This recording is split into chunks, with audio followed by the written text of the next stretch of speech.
નમસ્કાર દર્શક મિત્રો, હું છું આપની સાથે હિના જાની. ગુજરાત 20 ન્યૂઝ સાથે આજે આપણે જોઈશું મહત્વના સમાચાર. ધોળકા પ્રાંત અધિકારી હિતેશ જોશીએ તેમનો જન્મદિવસ બગોદરા આશ્રમમાં દુઃખી લોકો વચ્ચે ઉજવ્યો.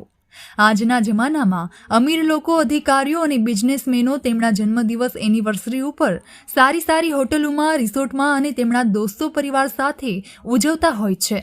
પરંતુ આ જમાનામાં પણ ઘણા એવા સજ્જન લોકો છે જેઓ તેમનો જન્મદિવસ સારી હોટલમાં ઉજવી શકતા હોય છે, છતાં દુઃખી નિરાધાર લોકો સાથે અને સાદગીથી ઉજવતા પણ જોવા મળ્યા છે. તેમાંના ધોળકાના પ્રાંત અધિકારી હિતેશ જોશીએ પણ તેમનો જન્મદિવસ સાદગીથી ઉજવ્યો છે. જેમાં બાવડાના બગોદરા ગામે આવેલ મંગલ મંદિર માનવ સેવા પરિવાર આશ્રમ જ્યાં રોડ પર રઝળતા દુઃખી નિરાધાર બિનવારસી માનવીઓની સેવા સાથે સારવાર કરવામાં આવે છે.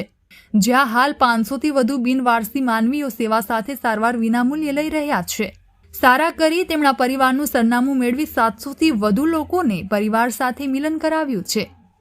ત્યારે ધોળકા પ્રાંત અધિકારી હિતેશભાઈ જોશી અને તેમના પત્ની મનીષાબેન જોશી સાથે આશ્રમના મંદબુદ્ધિના લોકોને ભોજન જમાડી અને તેમણે પણ સાથે આશ્રમમાં ભોજન જમી દુઃખી લોકો સાથે સાદગીથી જન્મદિવસ ઉજવ્યો હતો.